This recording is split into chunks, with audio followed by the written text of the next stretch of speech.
कार्तिक मास महात्म्य का यह 31वां अध्याय बतलाया भगवान ने प्रभु स्मरण का सरल उपाय। भगवान श्री कृष्ण ने कहा, पूर्व काल में अवंतीपुरी के धनेश्वर नाम एक ब्राह्मण रहता था। वह रस, चमड़ा और कंबल आदि का व्यापार करता था। वह वैश्यगामी और मद्यपान आदि बुरे कर्मों में लिप्त रहता था। चूंकि वह रात दिन पाप में रत रहता था, इसलिए वह व्यापार करने नगर नगर घूमता रहता था। एक दिन वह क्रय विक्रय के कार्य से घूमता हुआ महिष्मतीपुरी में जा पहुंचा, जो राजा महिष ने बसाई थी। वहां पापनाशिनी नर्मदा सदैव शोभा पाती है।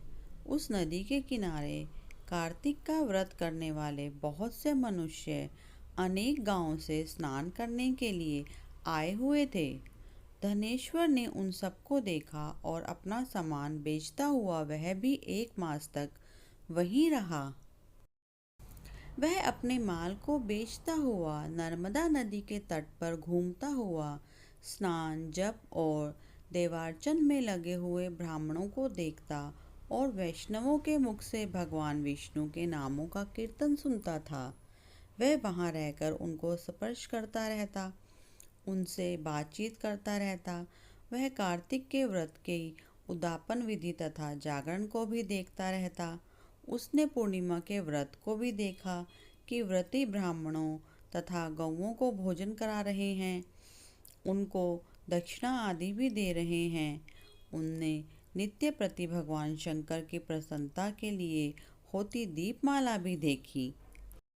त्रिपुर नामक राक्षस के 3 पुरों को भगवान शिव ने इसी तिथि को जलाया था, इसलिए शिव जी के भक्त इस तिथि को दीप उत्सव मनाते हैं। जो मनुष्य मुझ में और शिव जी में भेद करता है, उसकी समस्त क्रियाएं निष्फल हो जाती हैं।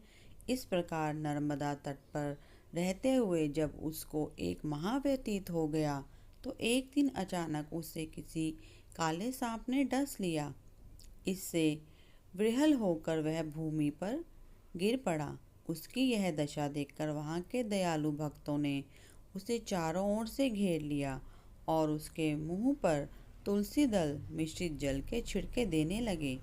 जब उसके प्राण निकल गए, तब यमदूतों ने आकर उसे बांध लिया और कोड़े बरसाते हुए उसे यमपुरी ले गए। उसे देखकर चित्रगुप्त ने यमराज से कहा, इसने बालावस्था से लेकर आज तक केवल बुरे कार्य ही किए हैं।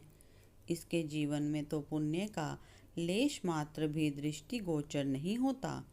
यदि मैं पूरे 1 वर्ष तक भी आपको सुनाता रहूं, तो भी इसके पापों की सूची समाप्त नहीं होगी। यह महापापी है, इसलिए इसको 1 कल्प तक घोर नरक में डालना चाहिए। चित्रगुप्त की बात सुनकर यमराज ने कुपित होकर कालनेमी के समान अपना भयंकर रूप दिखाते हुए अपने अनुचरों को आज्ञा देते हुए कहा, हे प्रेत सेनापतियों, इस दुष्ट को मुग्धरों से मारते हुए कुंभीपाक नरक में डाल दो। सेनापतियों ने मुग्धरों से उसका सिर फोड़ते हुए कुंभीपाक नरक में ले जाकर खोलते हुए तेल के कढ़ाई में डाल दिया। प्रेत सेनापतियों ने उसे जैसे ही तेल के कढ़ाई में डाला, वैसे ही वहां का कुंड शीतल हो गया। ठीक उसी प्रकार जिस प्रकार पूर्व काल में प्रहलाद जी को डालने से दैत्यों की जलाई गई आग ठंडी हो गई थी। यह विचित्र घटना देखकर प्रेत सेनापति यमराज के पास गए और उनसे सारा वृत्तांत कहा। सारी बात सुनकर यमराज भी आश्चर्यचकित हो गए और इस विषय में पूछताछ करने लगे। उसी समय नारद जी वहां आए और यमराज से कहने लगे, सूर्य नंदन, यह ब्राह्मण नरकों का उपभोग करने योग्य नहीं है। जो मनुष्य पुण्य कर्म करने वाले लोगों का दर्शन, स्पर्श और उनके साथ वार्तालाप करता है, वह उसके पुण्य का 6वां अंश प्राप्त कर लेता है। यह धनेश्वर तो 1 मास तक श्री हरि के कार्तिक व्रत का अनुष्ठान करने वाले असंख्य मनुष्यों के संपर्क में रहा है, अतः यह उन सबके पुण्यांश का भागी होगा। इसको अनिश्चय से पुण्य प्राप्त हुआ है, इसीलिए यह यक्ष की योनि में रहे और पाप भोग के रूप में सभी नरक के दर्शन करने मात्र से ही यम यातना से मुक्त हो जाए। भगवान श्री कृष्ण ने कहा, सत्यभामा, नारद जी के इस प्रकार कहकर चले जाने के पश्चात धनेश्वर को पुण्य आत्मा समझते हुए यमराज ने दूतों को उसे नरक दिखाने की आज्ञा दी।